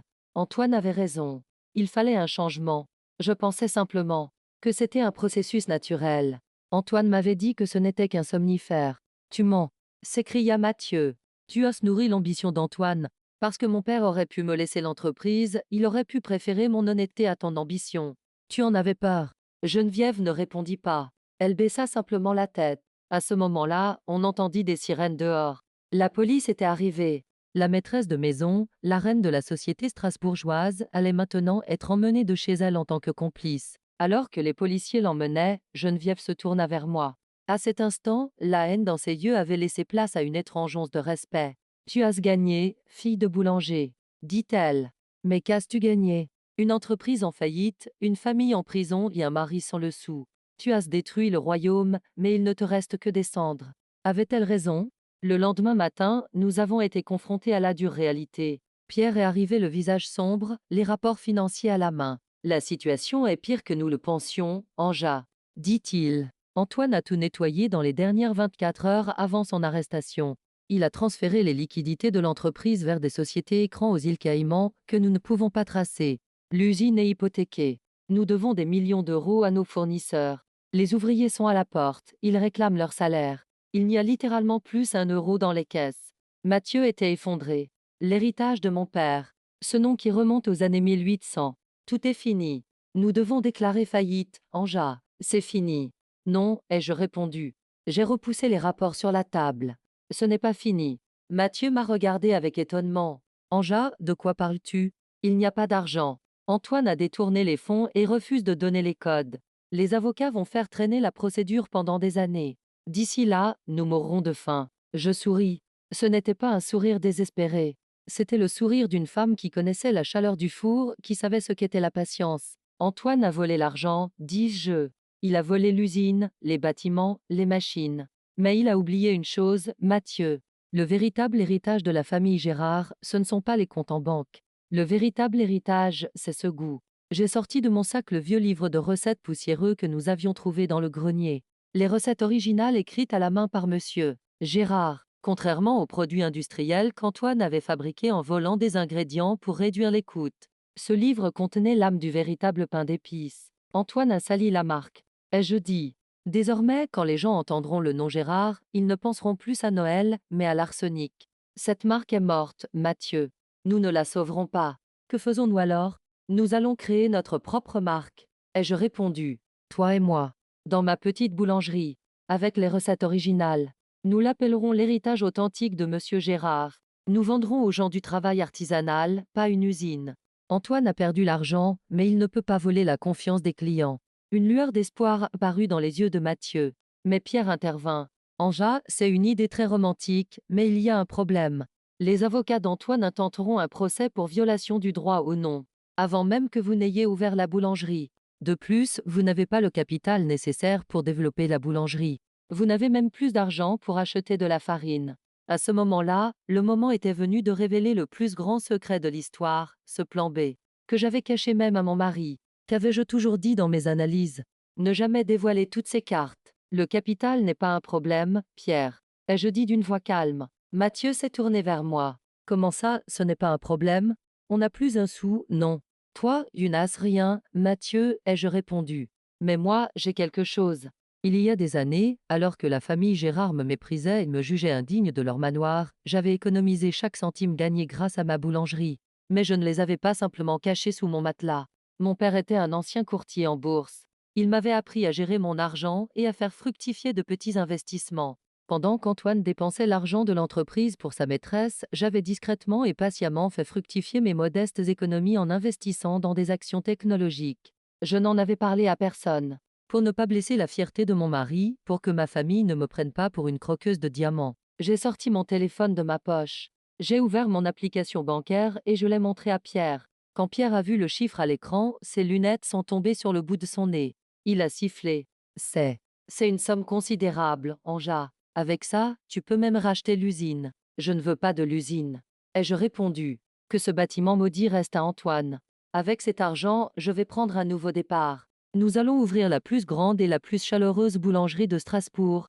Et pendant qu'Antoine pourrira dans sa cellule, nous prendrons le contrôle de son empire, client après client, biscuit après biscuit. Tout semblait aller pour le mieux, n'est-ce pas? Nous avions de l'argent. Nous avions une recette. Nous avions de la volonté. Mais Antoine, même si la tête du serpent était écrasée, sa queue restait venimeuse. C'est à ce moment-là que le téléphone de Pierre a sonné. C'était le directeur de la prison. Pierre a décroché, écouté, puis son visage est devenu livide. Que s'est-il passé? Ai-je demandé. Pierre raccrocha. Il nous regarda. Ses yeux étaient remplis de peur. Antoine, dit-il. Il a vu son avocat à la prison. Et il y a quelques instants, il a tenté de se suicider. Mathieu poussa un cri. Attends, dit Pierre. Ce n'est pas tout. L'ambulance qui le transportait à l'hôpital a eu un accident. Antoine est porté disparu. Disparu? Comment un homme menotté et sous surveillance policière peut-il disparaître dans un accident d'ambulance? Ou bien cet accident était-il une évasion planifiée? Il avait volé l'argent. Il avait brûlé sa mère. Maintenant, il s'était volatilisé. Si Antoine était dehors, ce n'était plus seulement une guerre d'héritage, c'était désormais une question de sécurité. Car cet homme n'avait plus rien à perdre et nous étions dans sa ligne de mire. Alors que cet épisode touche à sa fin, les rues de Strasbourg ne sont plus sûres pour nous. Où est Antoine? Qui a organisé cet accident? Et que compte-t-il faire avec cet argent disparu? Dans l'épisode 8, nous jouerons à cache-cache avec un tueur en fuite. Verrouillez vos portes, car le fantôme de Gérard hante la ville. Selon vous, qui a aidé Antoine? Je vous attends dans les commentaires pour connaître vos suppositions. Les images de l'ambulance accidentée transportée à l'hôpital tournaient en boucle à la télévision. Le présentateur criait choc à Strasbourg, mais nous avions déjà vécu ce choc jusqu'au plus profond de nous-mêmes. Le chauffeur de l'ambulance était inconscient, le policier à ses côtés était blessé. Mais Antoine, qui aurait dû être sur la civière, n'était pas là. Ses menottes, ouvertes, se balançaient sur le bord de la civière. Ce n'était pas un accident.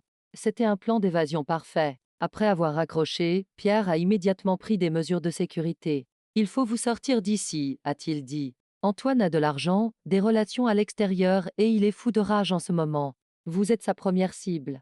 Mathieu était paniqué. Où allons-nous aller? Il nous trouvera partout. Pas à la boulangerie, dis-je en essayant de rassembler mes idées. Ni à la maison. Nous irons au seul endroit où il ne pourra pas nous trouver. Antoine nous chercherait dans des hôtels de luxe ou des maisons sécurisées. Mais nous sommes allés dans un ancien moulin abandonné à la périphérie de Strasbourg. Ce bâtiment en ruine, hérité de mon grand-père, où j'ai passé mon enfance, difficile à trouver même sur une carte. Nous avons passé la nuit là, à observer l'extérieur à travers les volets en bois. Pierre nous apportait des nouvelles grâce à sa radio de police. Antoine n'avait pas quitté la ville. Les frontières étaient fermées. Il était donc toujours là. Il respirait quelque part dans les rues sombres de Strasbourg. Le lendemain matin, j'ai reçu un message d'un numéro inconnu sur mon téléphone. Il n'y avait qu'une photo. Sur la photo, on voyait la vitrine du magasin où je prévoyais d'ouvrir ma nouvelle boulangerie. Un seul mot était écrit à la peinture rouge sur la vitre, vous allez brûler. Mathieu a pris mon téléphone quand il a vu la photo. C'est lui. Il nous surveille, Anja. Il va brûler nos rêves, notre nouvelle boulangerie. Non, ai-je répondu en reprenant mon téléphone. Ce n'est pas une menace, Mathieu. C'est une invitation. Quelle invitation? À la mort? Il se trompe, ai-je dit en plissant les yeux. Antoine était intelligent, mais son arrogance prenait toujours le dessus sur son intelligence. Il essaie de me faire peur. Il attend que je panique et que je commette une erreur, que je cours chez les policiers ou que je sorte de ma cachette. Il veut que j'aille dans cette boutique. Alors nous n'y irons pas, dit Mathieu d'un ton catégorique. Au contraire, ai-je répondu. J'ai enfilé ma veste. Nous y allons. Mais pas seul. J'ai appelé Pierre. Antoine est près du magasin, ai-je dit. Il essaie de m'attirer là-bas. Je vais lui donner ce qu'il veut. Anja, je ne peux pas t'utiliser comme appât. C'est exclamé Pierre. Nous n'avons pas le choix, Pierre. Tant que cet homme sera dehors, nous ne pourrons pas respirer. Cette affaire sera réglée ce soir. Place des policiers en civil autour du magasin. Mais ils ne doivent pas intervenir avant que je leur donne le signal. Antoine doit croire que je suis seule. Cette nuit-là, je me rendis dans la boutique encore en travaux, vide à l'intérieur. Je laissai Mathieu de force auprès de Pierre, dans une voiture sécurisée. J'ouvris la porte de la boutique, entrai et allumai les lumières. Je me plaçai au milieu, sur un comptoir vide. Et j'attendis. Le silence était tranchant comme un couteau. Le bruit du vent dehors, chaque grincement, chaque ombre me semblait être Antoine. Et puis, j'ai entendu ce bruit dans la serrure de la porte arrière. Clic. Je me suis retournée. Antoine était là. Il n'avait plus son costume coûteux. À la place, il portait une veste sombre et sale et une casquette. Il avait la barbe, les yeux cernés. Il n'avait plus rien du prince Gérard. D'autrefois. Devant moi se tenait un chien errant qui avait tout perdu. Et dans sa main, il n'y avait pas une arme, mais quelque chose de bien pire. Un bidon d'essence. Salut, ma belle, dit-il d'une voix rauque. Ton nouvel appart est sympa, mais un peu froid. Je suis venu te réchauffer. Tu ne peux pas t'échapper, Antoine, dis-je en essayant de garder une voix calme. Toute la ville te recherche. Tu crois que je me soucie de la ville?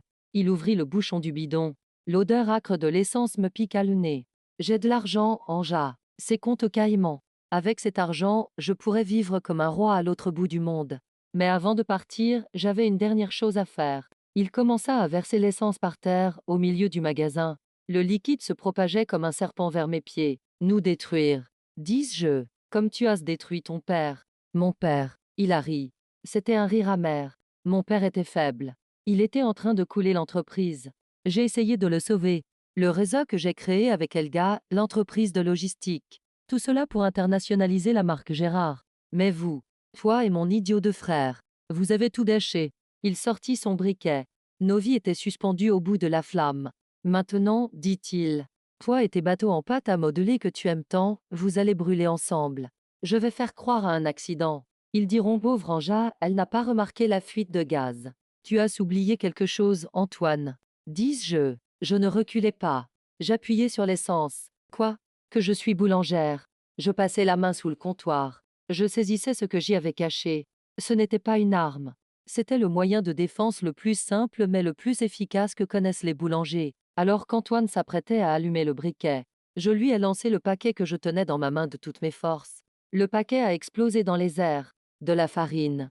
Un nuage de farine blanche, fine, qui flottait dans les airs. Antoine recula en toussant, aveuglé. Le nuage de farine avait envahi la pièce. Et la farine, lorsqu'elle reste en suspension dans l'air, est extrêmement inflammable. Le briquet qu'Antoine tenait à la main était toujours allumé. Ne fais pas ça, ai-je crié en me jetant derrière le comptoir. Il y eut un grand éclair.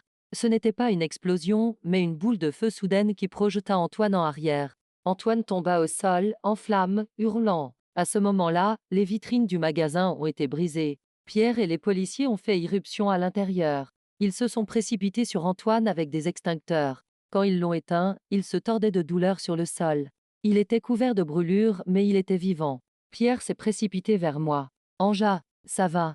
Je suis sortie de derrière le comptoir. J'étais couverte de farine. Mon visage était noir de suie. J'ai regardé l'homme que les policiers menottaient par terre. Il était autrefois l'homme le plus puissant de Strasbourg. À présent, il était carbonisé par le feu qu'il avait lui-même allumé, dans un état pitoyable. Antoine m'a regardé. Il n'y avait plus de haine dans ses yeux, seulement de la douleur et de la peur. C'est fini, Antoine, ai-je dit. C'est vraiment fini. Alors que les policiers l'emmenaient, Mathieu arriva en courant à travers la foule qui s'était rassemblée devant le magasin.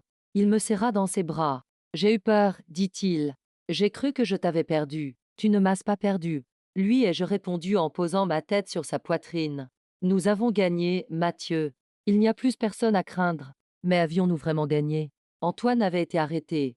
L'argent était bloqué aux îles Caïmans, mais il faudrait des années pour le récupérer. L'entreprise avait fait faillite. Il ne nous restait que des cendres et le capital que j'avais accumulé. Cependant, alors que les policiers quittaient la boutique, j'ai vu quelque chose tomber de la veste d'Antoine. C'était un petit carnet noir. Il était différent du gros dossier que nous avions trouvé chez Elga. C'était le carnet personnel d'Antoine. Je me suis baissée sans que Pierre s'en aperçoive et j'ai ramassé le carnet. Je l'ai mis dans ma poche. De retour à la maison, j'ai ouvert le carnet. Et les noms que j'y ai trouvés montraient que le scandale de Strasbourg ne se limitait pas à la famille Gérard. Dans ce carnet, il y avait les noms des fonctionnaires municipaux à qui Antoine avait versé des pots de vin, des contrôleurs qui avaient falsifié les rapports sur les matières premières, et même Celui d'une taupe dans le bureau de Pierre. La guerre n'était pas terminée. Elle avait simplement changé de front.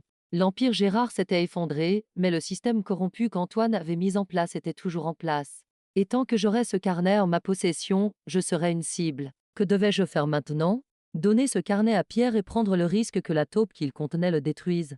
Ou mettre fin à ce jeu tout seul? Le chapitre s'est terminé par une danse de flammes et de cendres.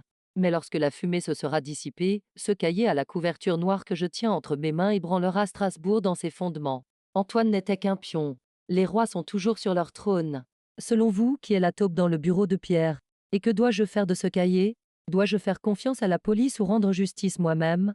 J'attends vos commentaires, car dans le chapitre 9, un grand nettoyage va commencer dans la ville. Le carnet à couverture noire tombé de la poche d'Antoine était le fardeau le plus lourd de Strasbourg cette nuit-là. Pendant que Mathieu dormait à mes côtés, je tournais les pages du carnet à la lueur d'une seule bougie, assise à la table de la cuisine. Chaque nom, chaque chiffre que je voyais me donnait un coup de poing dans l'estomac. Nous pensions qu'Antoine était simplement un sociopathe. Mais nous nous sommes trompés. Antoine n'était que la face visible d'un virus qui s'était infiltré dans les veines de cette ville, qui ne figurait pas dans ce cahier. Les inspecteurs qui, malgré l'utilisation de raticides, déclaraient propres les contrôles sanitaires dans les usines, les directeurs de banque qui signaient de faux bilans pour retarder la faillite de l'entreprise. Et le plus effrayant, la taupe dans le bureau de Pierre. Le nom était noté à la dernière page du carnet. Dans l'écriture complexe d'Antoine, Weber paiement effectué. Les dossiers seront nettoyés. Commissaire Weber, le bras droit de Pierre.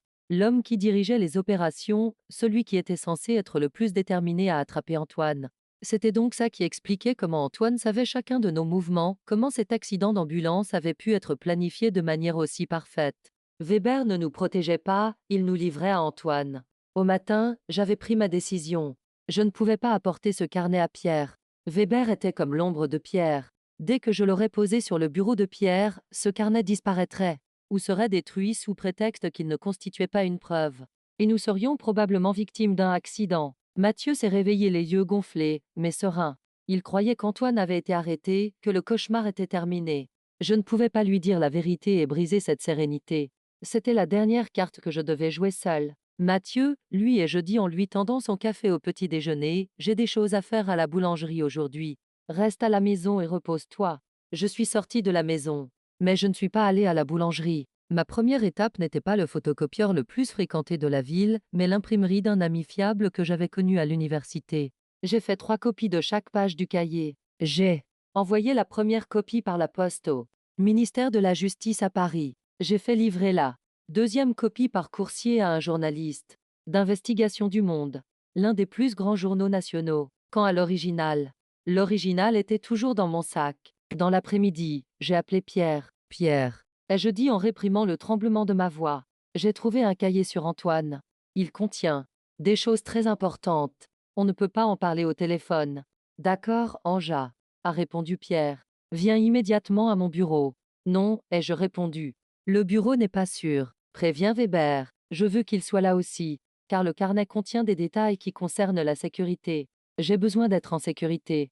D'accord, a dit Pierre sans se méfier. Où se retrouve-t-on? À l'ancienne usine. Répondis-je. Finissons là où Antoine a tout commencé. L'immense usine Gérard, aujourd'hui abandonnée et scellée. Située à la périphérie de Strasbourg, quand j'arrivai, le soleil couchant filtrait à travers les vitres brisées, illuminant les particules de poussière qui flottaient dans l'air. C'était là le cœur de l'empire toxique d'Antoine. Et maintenant, j'allais lui porter le coup de grâce. Pierre et le commissaire Weber sont arrivés. Weber avait la main sur son arme, à la ceinture, et balayait les lieux du regard, l'air inquiet. Quand il m'a vu, un sourire forcé s'est dessiné sur son visage. Madame Anja, dit Weber, vous avez accompli un travail formidable. Où est ce cahier? Je dois le récupérer immédiatement sans rompre la chaîne de preuves. Je sortis le carnet de mon sac, un petit carnet à la couverture noire. Les yeux de Weber se sont mis à briller. Pierre, quant à lui, était plus prudent. Anja, qu'y a-t-il dedans? Demanda-t-il. Il y a de la trahison, Pierre, répondis-je en regardant Weber droit dans les yeux. Il explique comment Antoine a pu se cacher aussi longtemps et comment les contrôles ont été contournés. Weber fit un pas vers moi. Donne-le-moi, dit-il d'une voix plus dure. C'est l'affaire de la police. Une minute, commissaire, dis-je en retirant le carnet. Combien Antoine vous payait-il? Il est écrit dans le carnet Weber 10 000 € par mois. Ce montant n'est-il pas un peu élevé pour un salaire de policier? Pierre, sous le choc, se tourna vers Weber. Qu'est-ce qu'il raconte, ce Weber? Le masque de Weber tomba. Il sortit son arme et la pointa sur moi. Pierre était figé. Son propre bras droit aurait pu pointer l'arme sur lui aussi. Donne-moi ce carnet, engin, cria Weber. Sinon, je te jure que je vais vous enterrer tous les deux ici. Je dirai que les hommes d'Antoine nous ont tendu une embuscade et personne ne pourra prouver le contraire. Pierre s'écria. Weber, qu'est-ce que tu fais? Baisse ton arme. Tais-toi, Pierre, répondit Weber. J'en ai assez de tes jeux d'honnêteté. Tu aurais dû accepter quand Antoine te l'a proposé. Maintenant, donne-moi ce carnet. Je souris. Ce sourire rendit Weber encore plus furieux. Pourquoi tu ris, maudite femme? De ton timing, répondis-je. À ce moment-là, des rayons laser rouges pénétrèrent dans l'usine par le toit et les fenêtres brisées.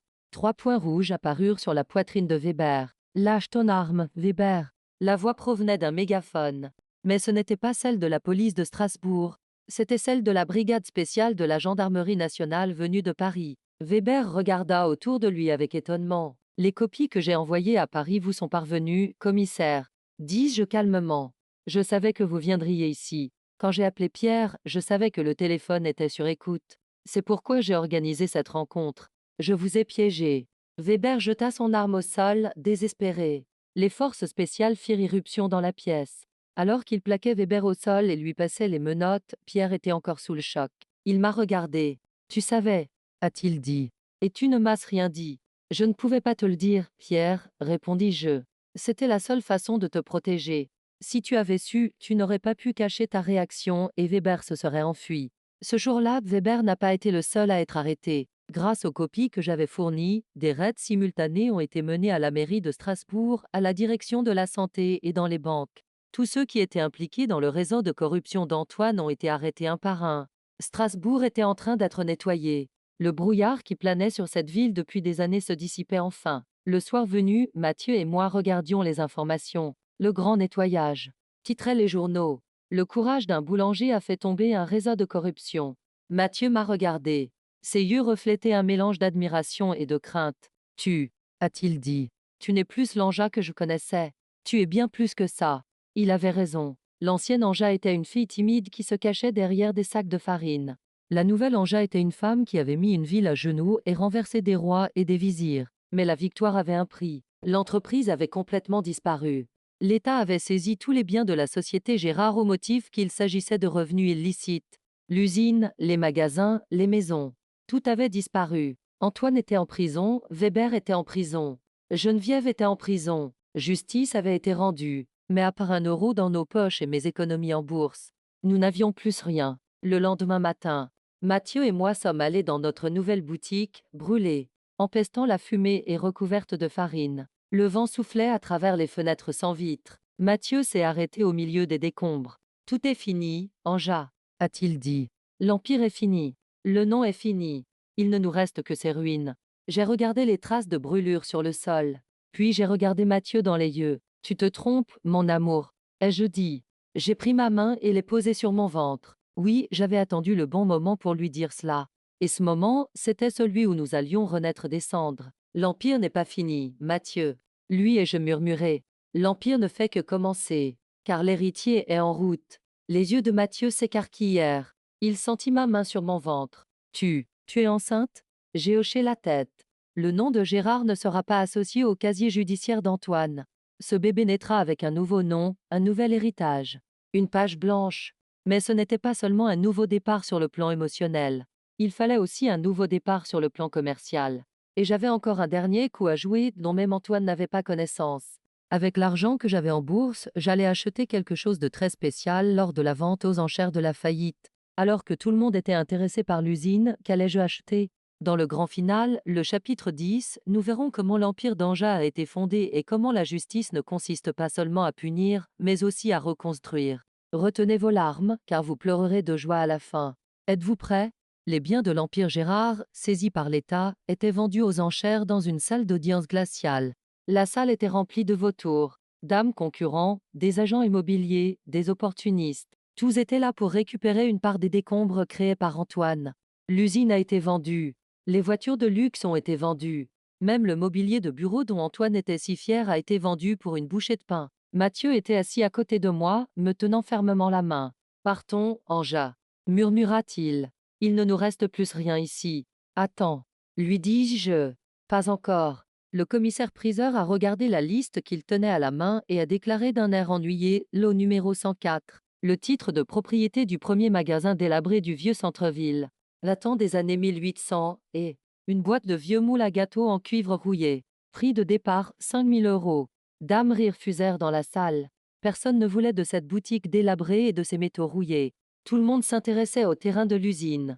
Même Antoine avait fermé cette boutique il y a des années, la qualifiant de démodée et la laissant à l'abandon. Je levai la main.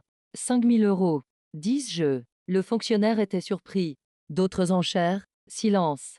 Je vends. Vendu. Quand il a donné un coup de marteau, tout le monde dans la salle m'a regardé comme si j'étais une boulangère folle. Mais ce qu'il ne savait pas, c'est que ces moules rouillés étaient les moules originaux laissés par le grand-père de monsieur Gérard qui renfermait le véritable secret du pain d'épices. Et cette boutique délabrée était le seul endroit où cette marque là était née et où son âme vivait. Antoine avait agrandi l'usine, c'est-à-dire le corps, mais il avait emprisonné l'âme dans cette petite boutique. Je n'avais pas acheté le corps, mais l'âme. Et cela avec seulement une petite partie de l'argent que j'avais gagné en bourse. Qu'avons-nous fait du reste du capital? Nous avons transformé cette boutique délabrée en un lieu chaleureux et accueillant, le plus convivial de Strasbourg. 1 an s'est écoulé depuis. Je me tiens maintenant devant la vitrine, mon fils Jacques dans les bras, oui, nous lui avons donné le prénom de son grand-père. Dehors, la neige tombe à gros flocons. Mais cette fois, je n'ai pas froid. Sur la vitrine, il n'y a plus le logo froid et industriel d'Antoine. À la place, il y a une élégante enseigne en bois sculpté Gérard et Anja depuis 1885 avec de vraies recettes. La file d'attente devant la porte s'étend jusqu'au bout de la rue. Les gens ne font plus la queue pour acheter des produits industriels toxiques, mais pour acheter les pains épicés que Mathieu prépare avec amour chaque matin à l'aube dans ses vieux moules en cuivre. L'intérieur de la boutique sent la cannelle, le gingembre et surtout la paix. Et les autres? La justice a-t-elle été rendue? Ah oui, et de la manière la plus poétique qui soit. Antoine. Il n'est plus le prince de Strasbourg, mais le prisonnier numéro 24 601. Il a été condamné à 25 ans de prison pour détournement de fonds, tentative de meurtre et escroquerie. D'après ce que j'ai entendu, il travaille dans la cuisine de la prison. Ironie du sort, celui qui traitait autrefois sa femme de petite boulangère exerce désormais le métier de celle-ci derrière les barreaux, en épluchant des pommes de terre. Elga a été renvoyée en Allemagne et tous ses biens ont été confisqués. Elle a dû quitter sa luxueuse villa pour emménager dans un petit logement social fourni par l'État. Dietrich Logistique n'est plus qu'un nom de groupe criminel figurant dans les registres de la police. Le commissaire Weber a été démis de ses fonctions et expulsé de la police. Il se trouve désormais dans la même prison qu'Antoine, mais dans le quartier d'isolement réservé aux policiers, où il vit dans la honte de ses collègues qu'il a trahis. Et Madame Geneviève, cette reine orgueilleuse. Pour éviter la prison, elle a essayé d'obtenir un certificat médical attestant qu'elle était mentalement dérangée. Et elle a réussi. Elle vit désormais dans une maison de retraite à la périphérie de la ville, où elle passe ses journées à regarder les murs gris depuis sa fenêtre. Il paraît qu'elle crie parfois aux infirmières « Je suis Gérard, apportez-moi mon champagne ». Mais personne ne l'écoute. Et nous? Mathieu pose le plateau tout juste sorti du four sur le comptoir. Il a des taches de farine sur le visage, mais c'est Yuri. Il me regarde, puis notre fils dans mes bras. « Tu as réussi, Anja, dit-il. Tu nous as fait renaître de nos cendres. » Non, dis-je en embrassant mon fils. Nous avons juste trouvé la bonne levure, Mathieu. Nous avons attendu patiemment et mis au four au bon moment. Sur la place historique de Strasbourg, le marché de Noël a de nouveau été installé. Les touristes boivent à nouveau leur vin chaud. Mais plus personne ne maudit le nom de Gérard, parce que nous avons lavé ce nom. Nous l'avons ramené à sa place, c'est-à-dire aux côtés du travail et de l'honnêteté. Je m'appelle Anja. Je suis cette boulangère autrefois méprisée, qualifiée de simple. J'ai détruit un empire et j'en ai construit un nouveau de mes propres mains, avec de la farine et de l'amour. Mon histoire s'arrête ici. Mais la vôtre commence peut-être. Si dans votre vie, il y a des gens qui vous disent tu n'y arriveras pas, qui vous méprisent, qui vous volent vos droits, ne baissez pas la tête, n'abandonnez pas. Et surtout, ne vous précipitez pas.